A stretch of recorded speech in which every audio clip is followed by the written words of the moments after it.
All I'm thinking to myself is like, I must reek of puke. I'm meeting the most fabulous man, like literally on the planet.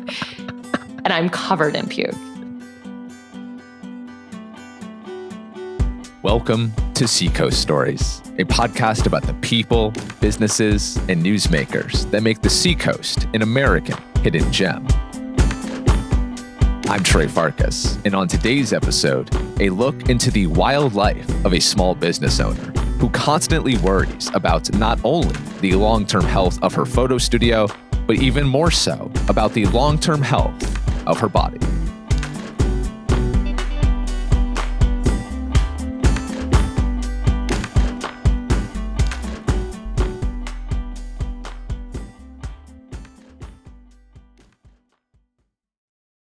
Today's story starts in December 2003.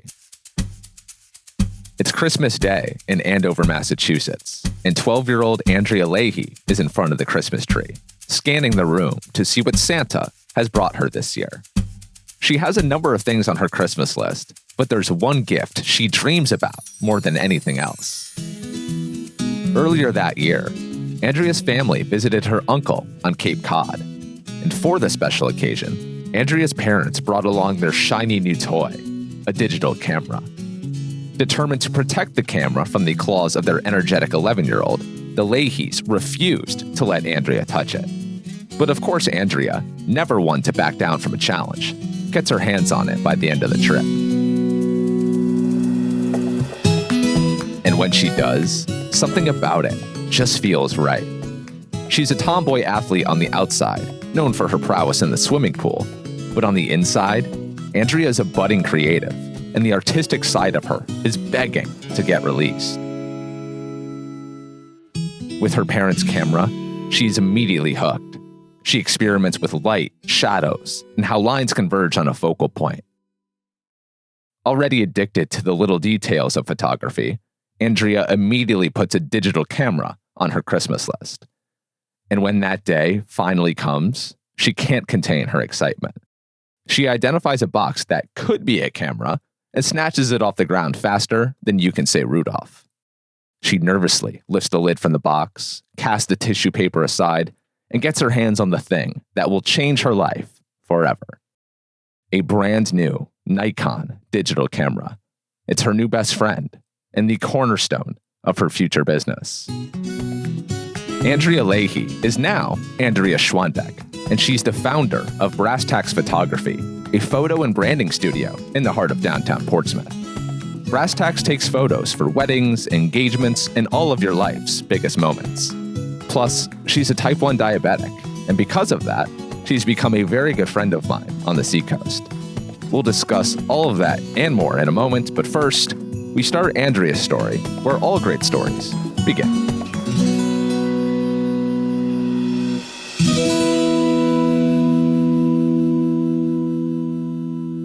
It was in college when I was starting Brass Tacks Photography and trying to figure out what I wanted to do with that photography instinct of mine. But I was at a business school studying accounting and finance. Bentley. Yes, Bentley. And I was a swimmer at Bentley.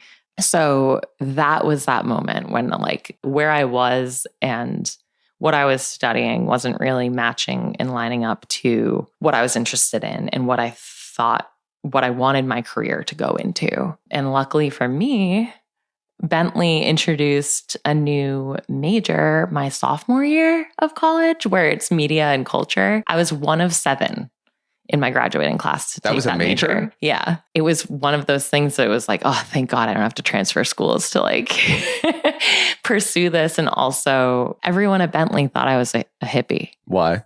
Just because I had that artsy side of me. And I was always like, oh, look at this sunset. And like, isn't Bentley just so pretty? It's a beautiful campus when you walk around and stuff, especially in the fall. So I was the one that was always like slowing down and noticing how pretty things would be or like the light falling on someone's face or whatever. And they'd be like, okay, Andrea, whatever. Like I'm saying that, but now since graduating and my husband went to Bentley as well, his friends are all entrepreneurs as well. And they're all also insanely creative. So I think that there is, or at least in the entrepreneur side of things, you're going to find a lot of people that have that like left brain, right brain part of them in a certain sense. So why did you study business and finance? I just thought that it would teach me how the world worked in a certain way that like if I didn't have that background, I wouldn't. I don't know, like forecasting what's coming in, figuring out that like, yeah, January, you're not making a lot of money, but like you have a ton of money in your pipeline, so don't freak out. So like that type of mentality, and then just like organizational type of things, I understand now from a different standpoint that I would have if I just like went in and started a photography business and started like would have had to learn on the fly kind of stuff. But yeah, I think business, part of it was I toured Fairfield looking for a media major type of thing. And the girl who was giving us the tour there turned to my mom and was like, it was 2008, 2009. So like jobs were tough anyway. But she turned to my mom and was like, she's never going to get a job in this industry, just generally because she was having a hard time finding work. Okay. So it was one of those things where like that little nugget of insecurity that came from some random girl at a college tour that didn't know anything about me or my potential, really didn't know anything. She was just giving us a tour of the campus, like kind of steered me into the direction of focusing on business before focusing on that media side of things. Okay, we'll put a pin in the career arc. When you were in college as a swimmer at Bentley, you had a pretty major life event happen. Oh yeah, a couple. What were they? So when I was a sophomore in college, my mom had breast cancer and she didn't respond well to the first chemo treatment. So she was in a coma for a couple weeks.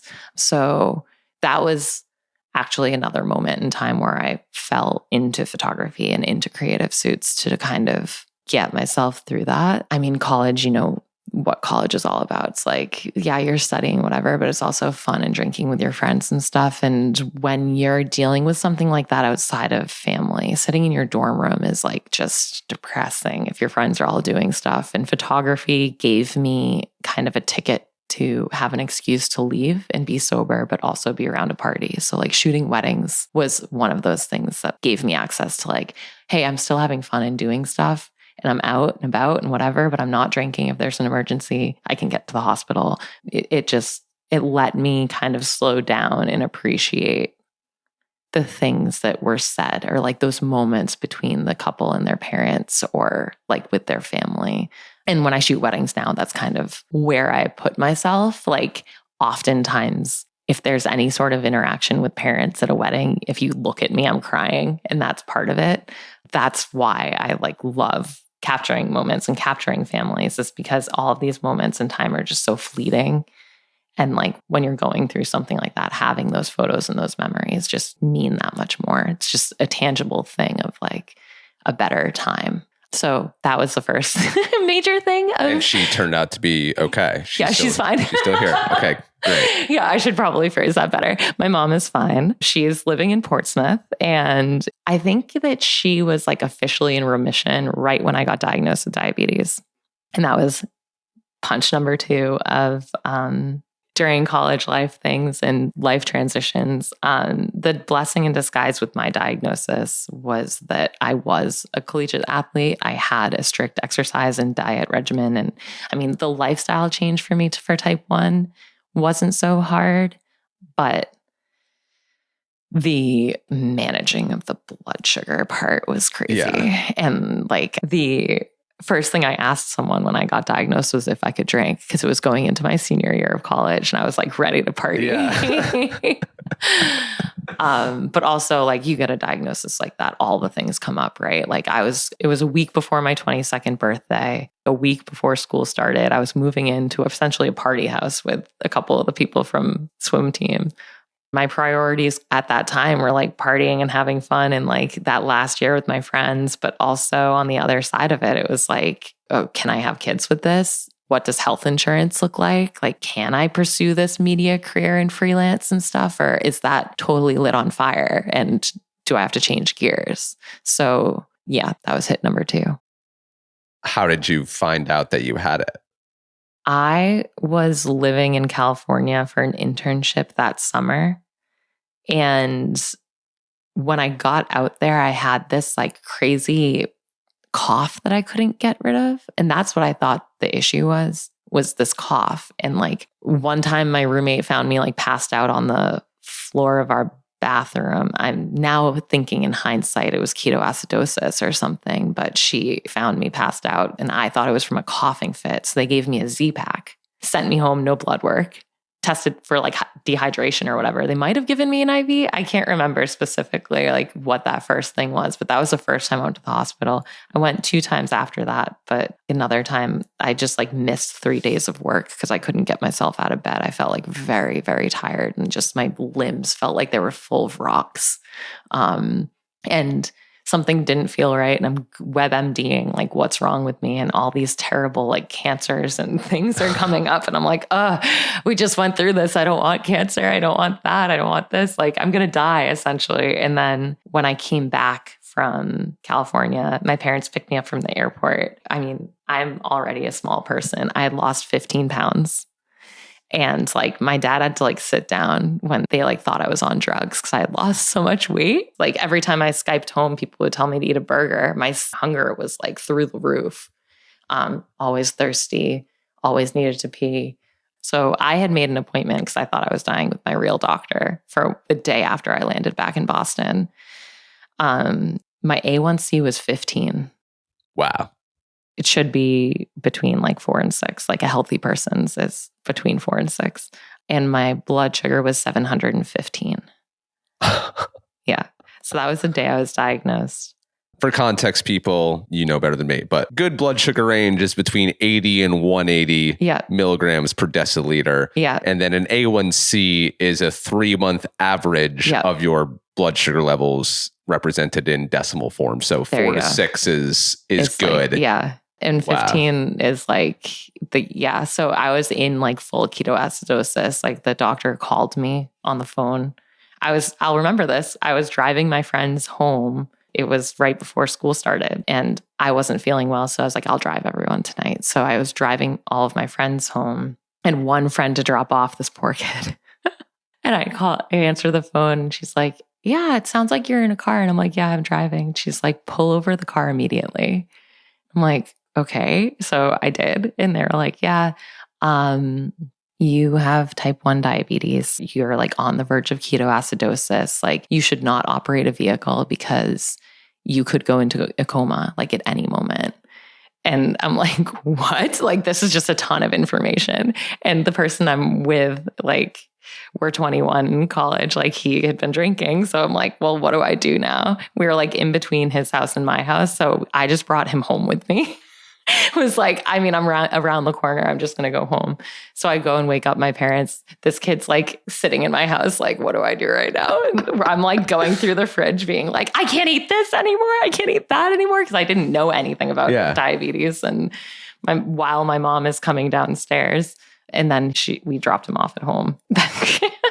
So he got to be a part of my trauma of diagnosis, but So you're going through all these emotions as you're grappling with this new life. Yeah. You're figuring out, okay, what can I eat? What can't I eat? Final year of college, thinking about my career. Just emotionally, what was this like coming to grips with this new reality? Interesting question. I mean, honestly, at the point of diagnosis, I was relieved that it was diabetes because of all the things I had WebMD'd. I really thought I was dying.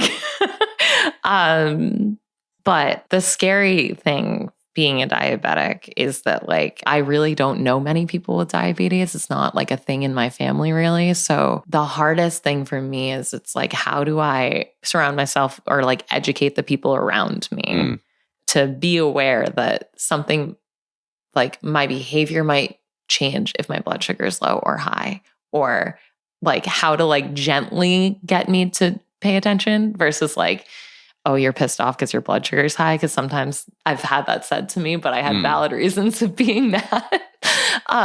So yeah, it's like, how do you navigate relationships? I think was like the biggest thing that I was concerned about. And then career wise, yeah, I mean, I thought I had to give it up. I mean, my brain at the time of diagnosis was that I was going back to LA. I was going to freelance for the company I interned for. Like, I had all these ideas. And after that internship, I ended up actually in the end turning away from that goal because I was afraid of not having health insurance. But I mean, in the end, I ended up going full time with this and learning that, you don't need that. But I lived in the corporate world longer than I would have thought I would have if I didn't have diabetes. I think that this jump to full time photography or this jump into freelance work would have happened right out of school if I didn't have diabetes. And do you ever catch yourself thinking about the what ifs, what could have been? No, not so much anymore. Maybe if you talked to me and I was still working for some company somewhere, I'd probably have a million what ifs. But now that I'm doing this full time and that I'm creating this reality and, a lot of the things I'm doing now, like truly are dreams come true, even though it doesn't always feel that way. It's crazy because I'm like, what am I doing? Why did I do this? But then also it's like, this is what I wanted. And I'd be so proud. I am so proud of myself for getting myself here. But the what ifs, I think for me, are more along the lines of like, I should have pulled the plug sooner and done this sooner. But the timing's right. I mean, the opportunity for this studio opened up at the right time. And like when I transitioned to full time with photography, it happened at the right time. So like there's something about that I think is very powerful. It's like, when you are sitting on something, whether you're leaning on going full-time with a business or making a decision for your life or whatever, and it doesn't feel like the right time, I think that that's something you should sit with. But if it feels like something's calling you to do that other thing, then I think that that's the time to take the leap. So Brass Tacks was a side business for 10 years while you were working in corporate life. Yep. With your good health insurance to help out with your diabetes. So was this gnawing at you the whole time? And can you also explain what you were doing and where you were for these jobs too? Yeah, sure. So, wow, my career path is also like all over the map. Yeah. And it's that like left brain, right brain side of things. So like when I would submit resumes to people and I was applying for jobs, people would look at it and be like, you're all over the place. You don't know what you want. But my first job out of school was radio advertising sales, and I was terrible at it. I loved the production side of radio advertising and being around that side of things, but I was terrible at sales. Like I just didn't believe in the product. And that was a hard thing for me to grapple with, to like ask someone to spend money with me. But in the back of my head, be like, I don't know if this is actually going to work for you kind of thing. And like, I was manipulating numbers to reflect what I knew like that person needed for their target market. Yeah. And then would be like, well, if you want these slots or whatever, like you can manipulate any sort of statistics to tell any sort of story. And that just didn't feel right to me. So I left that job without any prospects of another one, and had a couple odd job like production roles until I landed at an apparel brand making graphic design, like the shirt designs for brand like fan apparel, and then left that job to do licensing for jigsaw puzzles, which was really fun for an international company. You're the first person I've ever met that's done anything like that. So what did that entail? That job, like of my corporate jobs, was definitely my favorite. Yeah. I got the opportunity to be creative every day. It was very heavy on like the art direction side of things. I could take ideas and concepts for something as simple as like a jigsaw puzzle featuring dogs, but then tell an artist, okay, I need a dog up here. I need a window here that shows like whatever with horses in the background, and whatever I was trying to like make for an interesting jigsaw puzzle happen. What the art style was going to be, find the artist that could do it and then commission it. Or if they had something similar that already existed, license that for a jigsaw puzzle. So that was really... That's cool. Yeah, it was a really cool job. And then on the other side of that, like managing the organization, here's my type A, like organizational side of things, like making sure that everything looked good for printing and the production process and all of that. And then obviously the marketing side of things. Yeah. It made me have to travel internationally because the headquarters was in Germany. Yeah, it was just a cool position. Yeah. And throughout all these jobs, your photography on the side as well. Yeah. So I thought for a long time that my path after being diagnosed with diabetes was to be a staff photographer somewhere at a marketing agency or something. So I was always trying to seek out opportunities where I could be creative and also take photos. So when I decided to leave that jigsaw puzzle job, I went for a digital marketing job as a project manager. And my ultimate goal was to somehow get myself like jump that line over to the creative side and work for the photography team or be the project manager helping the photography team on those types of projects. Like that's where I wanted to be in digital marketing. And then COVID hit. I left that job, the jigsaw puzzle job, a week before everything shut down. My first day at the digital marketing job was Monday. Everything shut down Wednesday. I was laid off on Friday. Wow. Yeah. Yeah. Just as the puzzle business was about to boom. I mean, I know. Yeah, exactly. They had the craziest year in 2020. Yeah. It's like, what the heck? Yeah. But crazy feeling. And after surviving that, it showed me that I didn't need corporate health insurance. And also, I can depend on myself to support myself financially. And that kind of was a push that I needed to be okay with failing and have a fallback of like kind of dive into this photography business. So that was it was the space that I needed to really lean into it. And in the United States, just because of how our insurance system works, I mean, this is a reason that keeps people tethered to their corporate jobs that they don't necessarily like. People dream of doing what you do, taking the leap, but what they keep telling themselves is, I can't. Yep. Because the health insurance or the benefits or whatever are so good. So yeah. What gave you this confidence to know that, no, I can survive without this. As a diabetic, I can be just fine. Yeah. I think it was just having the rug pulled out from under me. You know, like if you work at a company, you are subjected to whatever decisions the people at the top make.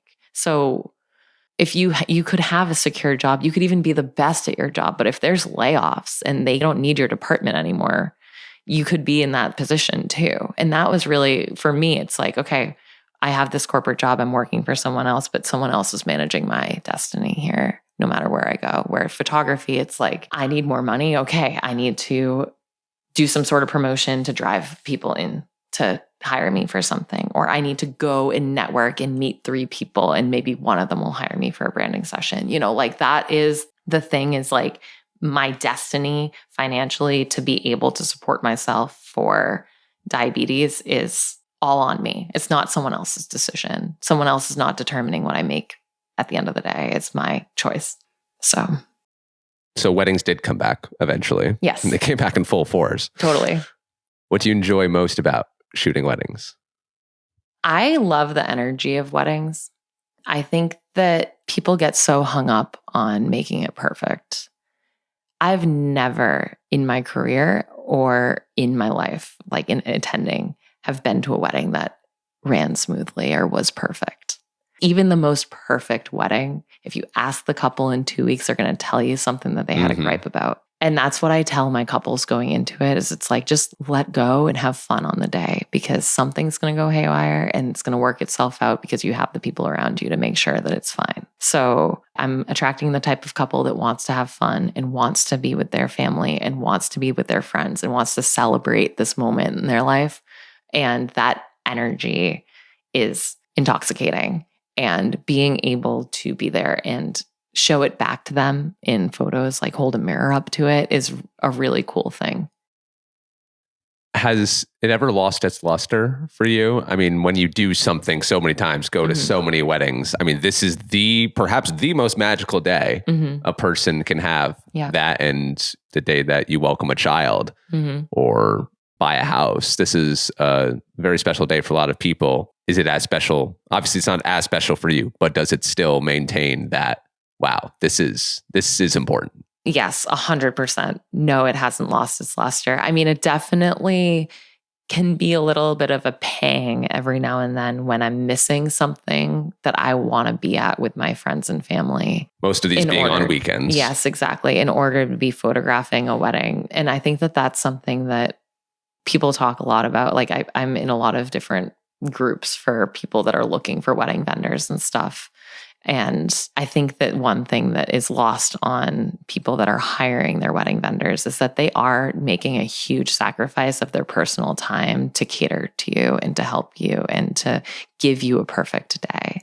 The hardest part of doing what I do is like, where do I draw the line on where I want my business to go and what's worth it for me to miss for my friends and family, because I want to be there for them too. But once I'm at the wedding, it's awesome. I'm generally like a happy person. So even if I'm frustrated, I can like find something funny about a situation and move on from it. So like, yeah, if I think that if I'm frustrated about missing something on a wedding day, I can get over it pretty quickly by like making a joke with a groomsman or something. Like I can make it worth my time emotionally to be there. Yeah. But it is hard sometimes when it's like, oh, I just booked a wedding and my friend just asked me to be a bridesmaid. And then like, where do you go from there? Do you cancel the wedding that you just booked? Or do you tell your friend that you can't even come to their wedding? Yeah. That's really hard. Hey everyone. Andrea is about to tell the story of the time she worked with an A-list celebrity, a name which I'll beep out for contractual reasons. But I just want to take a moment to tell you that today's show is the 25th episode of Seacoast Stories. And to celebrate the occasion, I'm giving away 3 free Seacoast Stories coffee mugs that are getting shipped to me as we speak. If you want to win a free mug to use while you're listening to Seacoast Stories, here's all you have to do to enter the contest. Leave a review of the show on Apple Podcasts. Before you hit submit, just take a screenshot and DM it to me at Seacoast Stories on Instagram. If you've already posted a review, first of all, thank you. Secondly, you can DM the review to me instead. Later next week, I'll select 3 winners at random. And if you are chosen, I will DM you back and ask for your details so that I can personally deliver the mug to your doorstep. If you have any questions, let me know. But otherwise, thank you again so much for listening, for all the support over these 25 episodes, and for being here today. I really appreciate it. Now back to today's story. I'm sure you have a lot of stories from your time. You had told me something that the people have to hear. Can you tell me your story? Okay. So I have a client, they put on a lot of private concerts. And a lot of times when I'm going into them, I have no idea who it's going to be, or even if it is a private concert at all. Like I do things from baby showers for them all the way to situations like, and the day that this concert happened, I had a terrible day with diabetes, like absolutely terrible day. Right when I got to the first location for this event, I accidentally ripped off my insulin pod.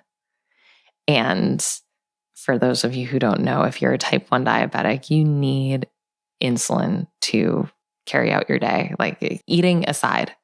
Yeah. Like hormone response, stress response. Because type 1, your pancreas completely stops making insulin. Yeah. So it is completely on you, the diabetic, to inject yourself or have the pod attached to you and figure out how much insulin you need to be good. Absolutely. So maybe twice an hour, it gives you a little bit of a drip of insulin. So I ripped off my pod right after lunch. So if I didn't calculate correctly for lunch, I'm also dealing with that, but whatever. So shortly after that, I'm noticing that my blood sugar is coming up and up. So I called my endocrinologist and was like, hey, I need you to call in an order for insulin to the local pharmacy so I can pick it up between this shoot and the next one, and like had an address of a CVS that was in between. So I had to go to the pharmacy, and on my way to the pharmacy, I start feeling nauseous. I look at my blood sugar. It's like in the 500s. So it's really spiking. And I've been just tossing back water to try to do this. I ended up having to pull over and throw up. And it's like, luckily, mostly water, but it definitely got on my shoes a little. So I'm feeling terrible. I go to the pharmacy, successfully pick up my insulin, and now I'm en route to location number 2. And I'm like, all right, bathroom's right on the inside of the door. I know this venue. I know how to get there. I'm just going to slip in before I go to everything else and clean myself up. And as I'm walking up to the door, the event planner for that event is like, oh, Andrea, great, you're here. I need you for a minute. Can you come with me? And I'm like, yeah, sure. Great. Yeah, I can come. So I like came with her. I even think I said like, can I run to the bathroom quick? And she's like, it'll only be a few minutes.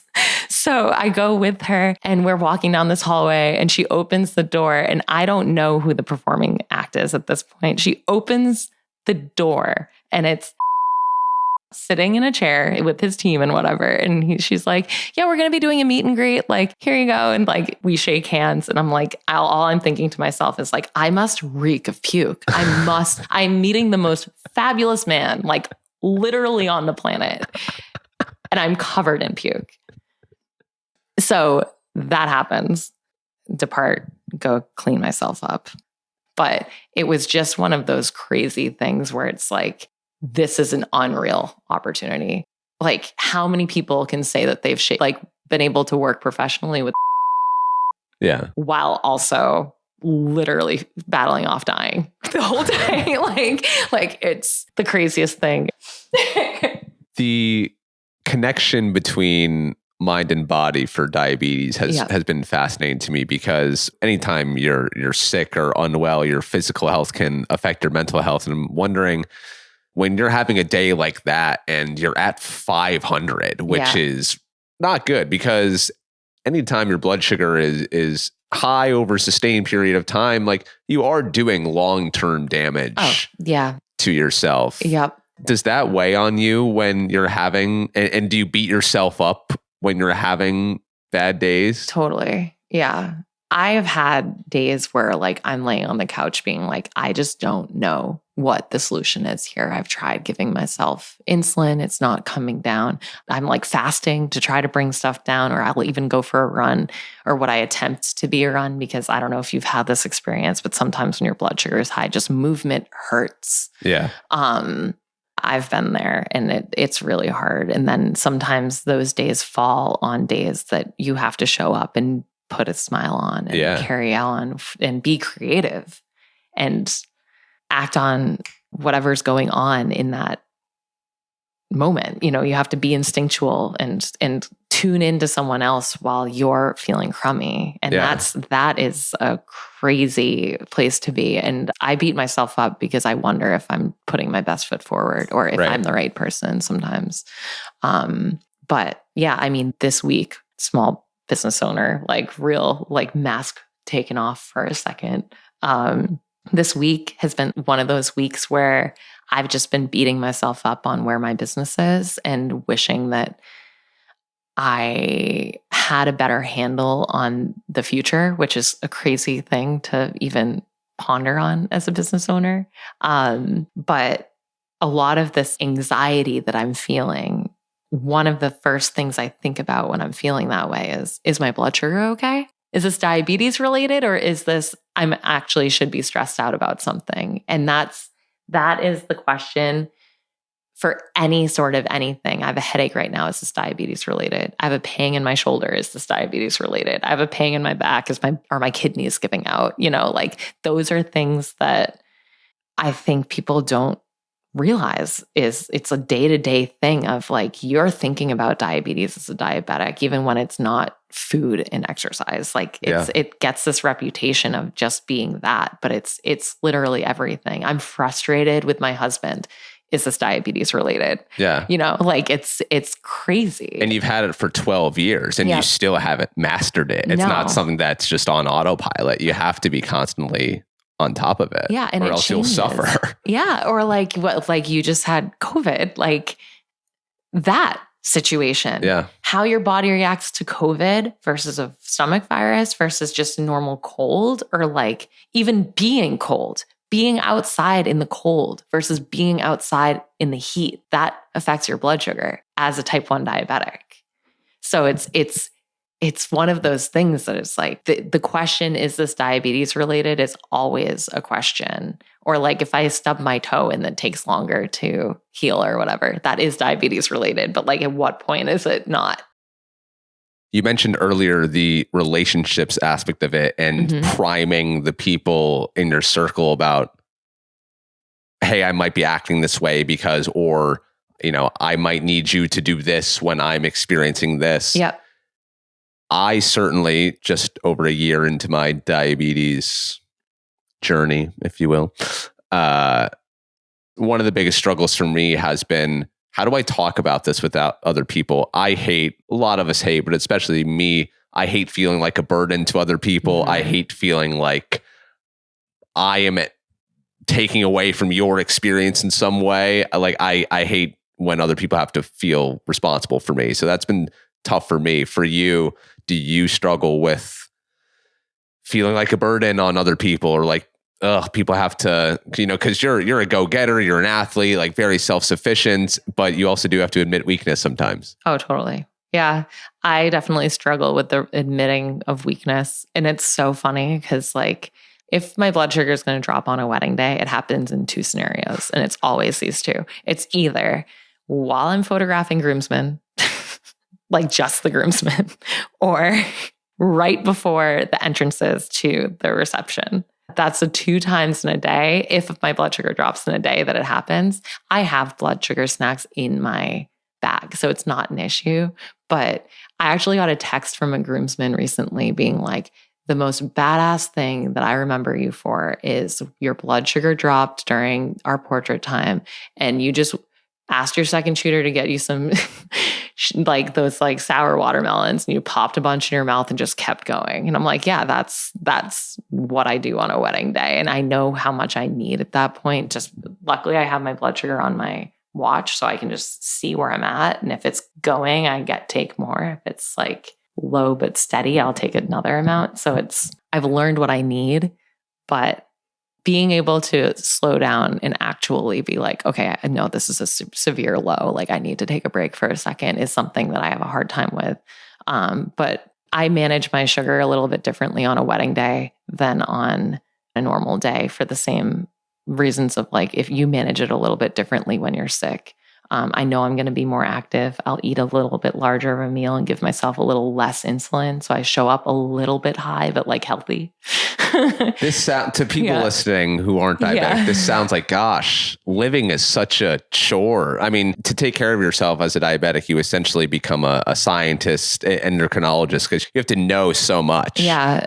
I mean, gosh, the blessing of being a diabetic is I've learned to listen to my body. Yes, same.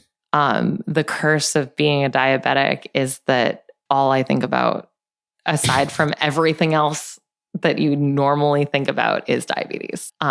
Sometimes I feel like I just need to shut it all off so I can focus on like one thing, but I can't shut off diabetes. And that's the thing that's like one of the hardest parts of being a diabetic.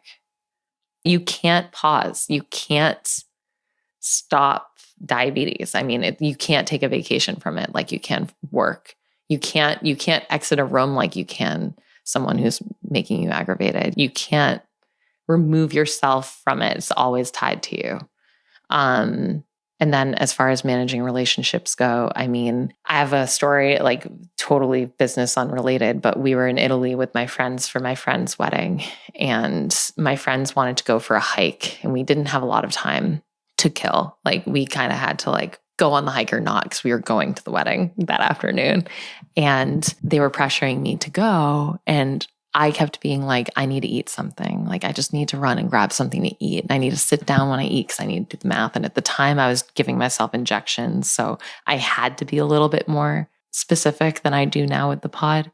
And I don't think that my situation necessarily was being heard in that. And my husband, like Big Bear, like came in and was like, she needs to eat. And that like shut the conversation. They knew you were diabetic or no? They did, yeah. Okay. But you're like I'm like being They think super you're being passive. dramatic. Yes, exactly. And I'm like, yeah, no, I like need to eat. And Mark's like, no. Yeah. You need to eat. We're going to have an issue like midway up the mountain if you do not eat right now. Yeah. And like this needs to be taken seriously. So he kind of like went off on them. And I think that they didn't know how to handle that because it should have been me kind of standing up for myself in that situation. But like he knows when it's like, I was grateful that he did it. Cause like, I'm like, if he wasn't there, I would have gone and I would have been battling lows the rest of the day. Yeah. So yeah. I haven't fully leaned into being a diabetic. I'm not proud of it yet. So I conceal the fact that I'm a diabetic. I try to act as if I'm not. Yep. You, on the other hand, you wear your pod proudly upon your sleeve. That's actually, I followed you on Instagram and then I saw in your story a photo. I'm like, oh my God, wait, she's wearing the pod. Diabesity here? Yeah. And so you choose to not run from it and you wear it like a badge of honor. Why do you do that? I mean, that definitely is something that came with time. I think that I accepted diabetes like 3 years ago. So I was diagnosed in 2012, so like 2021. And it definitely took me a long time to get there, but it's one of those things where when I have talked about diabetes with people and like the people that are closest with me know that I'm okay with talking about it, where some people, validly so, don't want to talk about diabetes and it's a touchy subject for them. And that's totally fine. But what I've found is the more I talk about diabetes and the more I educate people about diabetes, the more they are able to actually educate other people about diabetes because there's so many misconceptions about it. Like what? Well, type 1 and type 2 are totally different in their management. Yeah. And a lot of people, when I say the causes. Yeah. And when people find out that I'm a type 1 diabetic adult, like diagnosed in adulthood, they assume that it's type 2. Right. Which couldn't be farther from the truth. And nothing against type 1 and type 2 diabetes, but I've found that people that assume that type 1 and type 2 diabetes are the same thing have a little bit of a tinge of disrespect to me because they think that it's my fault that I'm a type 1 diabetic. Or they think that it's something that if I manage better, I could cure, which is not the case. Yeah. So part of the reason why I am so out about type 1 is because I think it's really important, especially just like going back to the health insurance thing. I've had issues getting actual medication that I need as a type 1 diabetic because someone who's making decisions at the insurance companies don't know what they're talking about. Why are people at health insurance companies making these decisions if they don't understand the difference in what these medications do?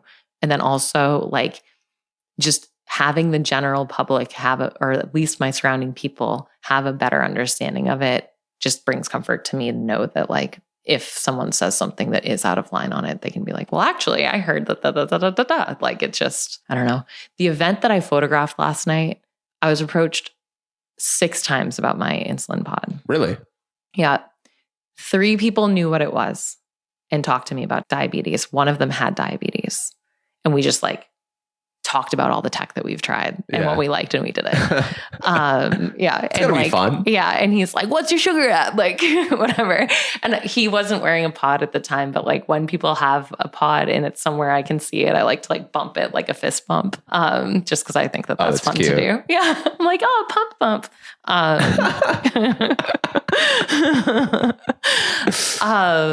But so 6 people approached me. One person thought it was a way that I was controlling my camera, which I was like, that would be sick. Yeah. Like if it was somehow connected to me and I'm just blinking my eyes and my like camera is taking photos. 2 people just had questions on it. And then 3 people knew that I was type 1 and either told me a story about the person in their lives that have type 1 diabetes or asked me a question about like, if I like that technology. Yeah. What are the best ways that a non-diabetic person can support the diabetic person in their life? One of my favorite things that my friends do is have like Welch's fruit snacks in their purse, just in case. Because I'm one that will like forget that I've finished my supply and be like, oh no, I don't have anything. So that's one way. But also just like understanding that sometimes I'm just going to vent about how shitty it is and there's nothing either of us can do about it. That's probably part of it. And honestly, I love when my friends ask me about diabetes. I love to be able to give them a window into that world. Like sometimes people, like one of my friends recently asked me, what is driving your decision to what you're giving yourself for insulin right now? Because they noticed that I overrode the like calculation that my insulin pod gave me. I gave myself a little bit less. They're like, well, why did you do that? And I'm like, well, we walked a mile to get here and it's hot out and this and that and the other. And so I think my blood sugar is going to drop. I'm also eating this meal that might make my blood sugar spike later. And they're like looking at me like I've lost you. It's so wild. Yeah. It's so wild. Yeah. Like pizza's hard to eat. Pizza's my hardest. What's your hardest food?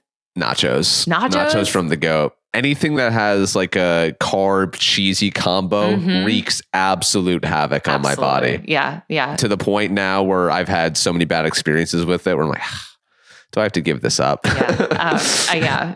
Pizza I can't let go of. I feel like nachos is something that like I'll only eat the meaty ones. Like I'll only eat the chips that are like loaded with like hamburger or whatever they put on there. Oh yeah, no. If anyone listening sees me at the goat eating nachos, it's because I'm insanely depressed. Like that's my go-to depressed food. Yeah. One thing that I've cut out because I just can't control myself. And it's so funny because it's such like a little kid snack is goldfish. Love goldfish. I could crush a whole thing of goldfish before diabetes, like if I was in a mood. And now goldfish and Gatorade was like my drink and my combo. Yeah. And now it's like I can't eat both of those things together. Gatorade, forget it.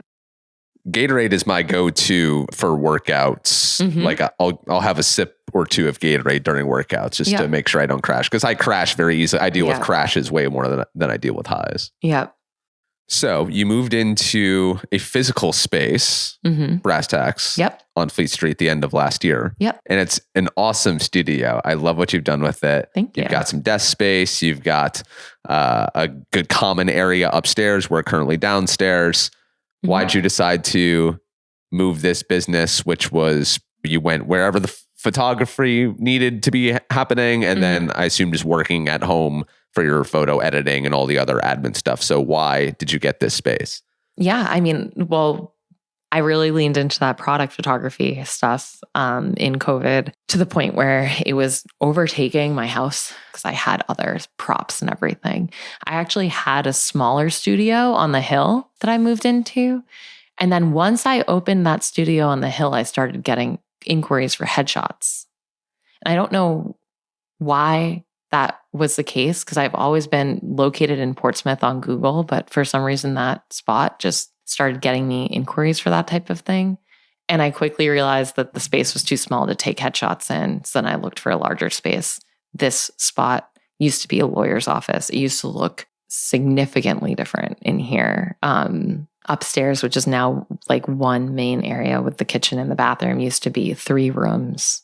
Like there was a lot of blood, sweat, and tears that went into this place to make it what it is. But now I have a home for all of my props. And when a client comes to me, I can go through those things with them and be like, okay, here's what we have. Do we need to run to Home Goods to style this? Do we need to run to the grocery store to get like, I don't know, grapefruit or whatever I'm photographing that will complement? And yeah, just it gives me a little bit more control of space and it's easier to take portraits of people in here. Yeah. But this space is not exclusive to you and your clients and your coworkers. Anyone has access to this space, right? Yes. Yeah. I had a couple different goals when I opened the studio here. I saw a need in Portsmouth for a spot where people can have a place to come take photos. There's so many businesses in Portsmouth. Yeah. And there's so many photographers that serve those businesses. And a lot of those businesses are in dark offices that have tough lighting and whatever. And I thought that having a studio in downtown Portsmouth would be an asset to the photography community that are servicing those businesses. So from the jump, I started a membership type of platform where people can sign on for a set number of hours per month and shoot here, just to like also accommodate my own scheduling of things. I thought that that would be easier. But I'm finding that photographers that are coming in and out of the city, or people who just need the one-off, are more apt to need the space. So I'm opening up the ability to rent the studio without a membership. Okay. So now photographers can, or creatives, like a number of Like clients, podcasters. Yeah, exactly. Podcasters, if you want to use my office space, we'll see how this turns out if you like it. But if you want to use the office space to have a breakout other than like doing a Zoom call, this is here. If you are a small business that wants to do an appreciation event in the studio space upstairs, we have a kitchen with a fridge and a washing machine or a dishwasher. There's a bar. There's a little bar. It's like a faux bar. You Yeah. can't get anyone behind it, but you can put food out. I've had a number of actually branding clients of mine come back and do appreciation events for their clients at the studio. So it's not just for photography and videography, but anyone who needs a space in downtown Portsmouth. And the coolest thing about it is Portsmouth is just a beautiful city to photograph to begin with. And we're right in the heart of it. So you can do like a studio headshot colored backdrop, like standard LinkedIn type photo. And then you can take them outside and give them that like architectural, beautiful New England vibe to their portraits. So it's a cool spot. Well, I've been grilling you here, Andrea. I've got a couple quick more questions for you, and then we'll let you go enjoy your weekend, which I'm sure is full of weddings. Yep. So you do also, just in general to photography, a lot of branding work for people. And like you said, there's a lot of businesses in this area, and there's a lot of people who probably struggle with their branding. And so I'm wondering, when someone comes to you and say, hey, we need help building our brand. Everyone wants to build a bigger brand. What are the biggest misses for people? What aren't they doing that when they come to you, you're like, oh wait, you should be doing X, Y, and Z? I think it's misalignment to the person that they're trying to speak to in their marketing. So they're showing up on Instagram, but their clientele is actually on LinkedIn, or they are trying to advertise to children, but their branding looks very adult. I think that seems to be the first thing that I notice, is like trying to figure out who is the person. If your client was, if you could paint a picture and tell me what your client does for a living, where are they hanging out, where are they spending their money, and all of that. Like, if you can tell me all of that, but then you're telling me that you're showing up everywhere except those places, or you're like the people that you want invest in, like, I don't know, what's a brand that we could throw out there? Like The GOAT. Yeah, the GOAT. Oh, the GOAT's tough. I'm going to go with like a North Face. Like, they're outdoorsy, right? Yeah. Like, you want your marketing to cater to an outdoorsy person, not like a person in a city, you know? So like, yeah, I think that seems to be the biggest thing that I've noticed, is it's just not showing up not marketing themselves in a spot that the people that they're actually trying to get in front of are. You said that you have always seen yourself as not really a corporate person, individualistic, always wanted to be your own boss. And so now that you are officially a few years into being your own boss, having your own studio, your own business, with all these ambitions, how does the reality of it match what you had been dreaming about all of those years while you were toiling away, making jigsaw puzzles? I think that my camera has been like a ticket to get me into some of the most interesting rooms that I've ever been to. And I never would have been invited to be into otherwise. And I wouldn't trade any of the experiences that I've had doing that for anything in the world.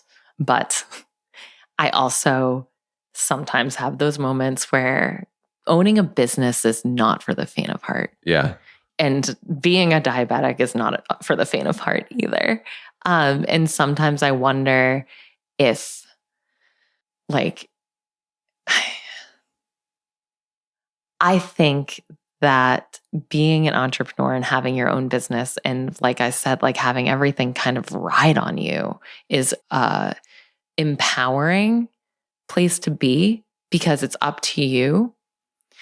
But with having that like power to determine your own destiny, you have to be able to set up boundaries for yourself where you say no to the things that don't suit you and you say yes to the things that do. And that's something that right now has been a challenge for me and something that I'm learning to be better at. And I think that outside of business ownership, that can lead into other parts of my life too. Well, I'm very glad that you said yes to appearing on this podcast. Glad Seacoast Stories made the cut. One final question for you. We ask this same final question to everyone at the end of every episode every week. So, Andrea, I will ask it to you. Okay. What is your mission that you are on right now? My mission is to allow people to slow down. I think that the world is moving so quick and it's only moving faster. And with photography, I'm able to capture these like fleeting moments and let you hold on to them for a little bit longer. And I think that if I have a mission in anything, it's to try to get people to slow down. That is a much needed mission. Yeah. And I feel you are very well suited for it. So, Andrea, thank you for everything you do for the Seacoast community and beyond, because you also do a lot of work in Boston as well. And thank you for all that you do for the diabetics out there. Thank you. And thank you so much for joining me on the show today. I really appreciate it. Oh, it's not reading my blood sugar. I'm 123. There you go. Yeah. Good for you. I'm probably 400. That's Andrea Schwanbeck of Brass Tacks Photography in Portsmouth. To book Andrea for any events big or small, you can visit her website, brasstacksphotography.com, or on Instagram @brasstacksphotography, the links to which are in today's show notes. And if you do end up booking her, just remember to keep some Welch's fruit snacks or goldfish in your bag. And if you'd like to get new episodes of Seacoast Stories straight to your phone every Monday, you can hit the follow button on Apple Podcasts or Spotify. If you do, you'll be one of the very first to receive my special Veterans Day episode of the show next week. But until then, please vote on Tuesday. And if you see me at any of the fabulous Seacoast hangouts during Portsmouth Restaurant Week, please stop me and say hi. I would love to hear your story. Unless I'm eating nachos at the Go, then don't bother me.